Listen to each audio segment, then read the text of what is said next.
अव्यय वर्ग।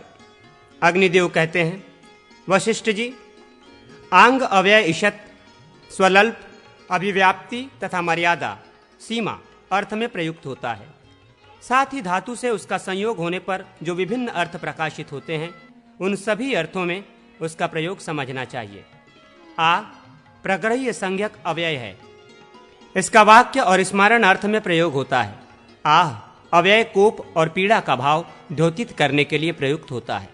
कु पाप, कुत्सा, घृणा और ईशत अर्थ में तथा धिक फटकार और निंदा के अर्थ में आता है। च अव्यय का प्रयोग समुच्चय समाहार अर्थ में होता है। अवाचय इतरेतराय योग और स्वस्ति आशीर्वाद, क्षेम और पुण्य आदि के अर्थ में तथा अति अधिकता एवं उल्लंघन के अर्थ में आता है। स्वित प्रश्न और वितर्क का भाव व्यक्त करने में तथा तू भेद और निश्चय के अर्थ में प्रयुक्त होता है। सुकृत का एक ही साथ और एक बार के अर्थ में तथा आरात का दूर और समीप के अर्थ में प्रयोग होता है। पश्चात अव्यय पश्चिम दिशा और पीछे के अर्थ में तथा उत शब्द अपि के अर्थ समुच्चय और प्रश्न में एवं विकल्प अर्थ में आता है। शाश्वत पुनः और सदा के अर्थ में तथा साक्षात प्रत्यक्ष एवं तुल्य के अर्थ में प्रयुक्त होता है। बत अव्यय का प्रयोग खेद, दया, संतोष, विस्मय और संबोधन का भाव व्यक्त करने में होता है। हंत पदहर्ष अनुकंपा वाक्य के आरंभ और विषाद के अर्थ में आता है। प्रति का प्रतिनिधि, विप्सा एवं लक्षण आदि के अर्थ में प्रयोग किया जाता है। इति शब्द हेतु, प्रकरण, प्रकाश आदि और समाप्ति के अर्थ में प्रयुक्त होता है। पुरस्तात् पद पूर्व दिशा, प्रथम और पूरा पूर्व काल के अर्थ में आता है। अग्रतः आगे के अर्थ में भी इसका प्रयोग होता है। यावत और तावत पद समग्र, अवधि, सीमा, माप और अवधारण के अर्थ में आते हैं। अथो एवं अथ शब्द का प्रयोग मंगल, अनंतर, आरंभ, प्रश्न और समग्रता के अर्थ में होता है। वृथा शब्द निरर्थक और अविधि अर्थ का द्योतक है। नाना शब्द अनेक और उभय अर्थ में आता है। नु प्रश्न और विकल्प में तथा अनु पश्चात एवं सादृश्य के अर्थ में प्रयुक्त होता है। ननु शब्द प्रश्न, निश्चय, अनुज्ञा, अनुनय और संबोधन में तथा अपि शब्द निंदा, समुच्चय, प्रश्न, शंका तथा संभावना में प्रयुक्त होता है। वाह शब्द उपमा और विकल्प में तथा सामी पद आधे एवं निंदा के अर्थ में आता है। अमा शब्द साथ एवं समीप का तथा कम, जल और मस्तक का बोध कराने वाला है। एवं पद इव और इथम के अर्थ में तथा नूनम तर्क तथा वस्तु के निश्चय करने में प्रयुक्त होता है। जो शम का अर्थ है मौन और सुख। किम अव्यय प्रश्न और निंदा के अर्थ में आता है। नाम पद प्राकाश्य, प्रकाशित होने, संभावना, क्रोध, स्वीकार तथा निंदा के अर्थ में प्रयुक्त होता है। अलम शब्द भूषण, पर्याप्ति, सामर्थ्य और निवारण का वाचक है। हुम वितर्क और प्रश्न अर्थ में तथा समया, निकट और मध्य के अर्थ में आता है। पुनर् अव्यय प्रथम को छोड़कर द्वितीय, तृतीय आदि जितनी बार कोई कार्य हो उन सब के लिए प्रयुक्त होता है। साथ ही भेद अर्थ में भी इसका प्रयोग देखा जाता है। निर, निश्चय और निषेध के अर्थ में आता है। पूरा शब्द बहुत पहले की बीती हुई तथा निकट भविष्य में आने वाली बात को व्यक्त करने के लिए प्रयुक्त होता है। उररी, उरी, उररी ये तीन अव्यय विस्तार और अंगीकार के अर्थ में आते हैं। स्वर अव्यय स्वर्ग और परलोक का वाचक है। किल का प्रयोग वार्ता और संभावना के अर्थ में आता है। मना करने, वाक्य को सजाने तथा जिज्ञासा के अवसर पर खलु का प्रयोग होता है। अवितस अव्यय समीप, दोनों ओर, शीघ्र, संपूर्ण तथा सम्मुख अर्थ का बोध कराता है। प्रादुष शब्द नाम अव्यय के अर्थ में तथा व्यक्त या प्रकट होने में प्रयुक्त होता है। मिथस शब्द परस्पर तथा एकांत का वाचक है। तीरस शब्द अंतर्धान होने तथा तीरछे चलने के अर्थ में आता है। हा पद विषाद, शोक और पीड़ा को व्यक्त करने वाला है। अह अथवा अहा अद्युत एवं खेद के अर्थ में तथा हेतु और निश्चय अर्थ में प्रयुक्त होता है।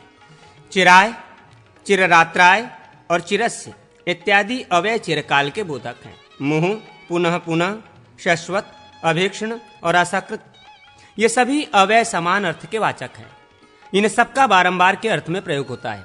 अस्त्राक, झटिति, अजंसा, अहाय, सपदी, द्राक और मडंचु ये शीघ्रता के अर्थ में आते हैं।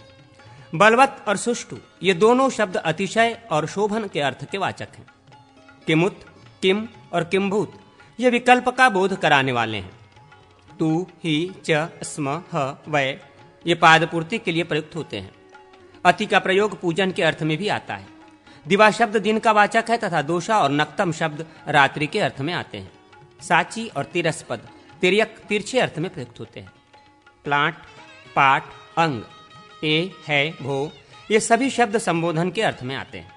समया, निकषा और हिरुक ये तीनों अव्यय समीप अर्थ के वाचक हैं। सहसा अकृतिक अर्थ में आता है, अर्थात जिसके बारे में कोई संभावना न हो ऐसी वस्तु जब एकाएक सामने उपस्थित होती है तो उसे सहसा उपस्थित हुई कहते हैं। ऐसे ही स्थलों में सहसा का प्रयोग होता है। पुरः, पुरतः और अग्रतः ये सामने के अर्थ में आते हैं।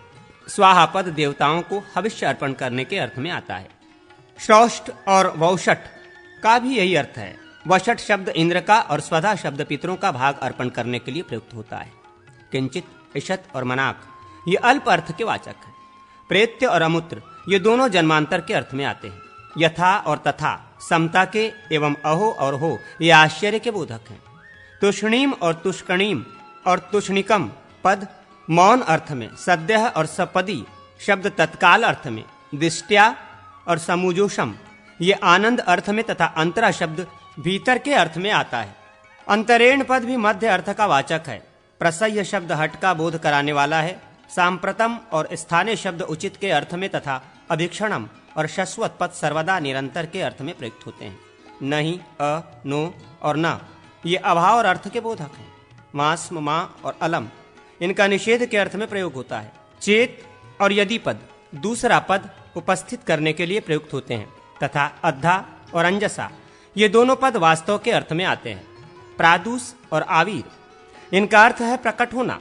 ओम एवं ओम परमम ये शब्द स्वीकृति या अनुमति देने के अर्थ में प्रयुक्त होते हैं। समततः, परितः, सर्वतः और विश्वक इनका अर्थ है चारों ओर। कामम शब्द अकाम अनुमति के अर्थ में आता है। अस्तु पद असूया दोष दृष्टि तथा स्वीकृति का भाव सूचित करने वाला है। किसी बात के विरोध में कुछ कहना हो तो वहां ननु का प्रयोग होता है। कच्चित शब्द किसी की अभिष्ट वस्तु की जिज्ञासा के लिए प्रश्न करने के अवसर पर प्रयुक्त होता है। निष्ममम और दुष्मम ये दोनों पद निंद अर्थ का बोध कराते हैं। यथास्वम और यथायथम पद यथायोग्य अर्थ के वाचक हैं। मृषा एवं मिथ्या शब्द असत्य के और यथा तथम पद सत्य के अर्थ में आता है। एवं, तु, पुनः, वय और वा ये निश्चय अर्थ के वाचक हैं। प्राक शब्द बीती बात का बोध कराने वाला है। नूनम और अवश्यम ये दो अव्यय निश्चय के अर्थ में प्रयुक्त होते हैं। सन्वत शब्द का वर्ष का, अर्वाक शब्द पश्चात काल का, आम और एवं शब्द हामी भरने का तथा स्वयं पद अपने से इस अर्थ का बोध कराने वाला है।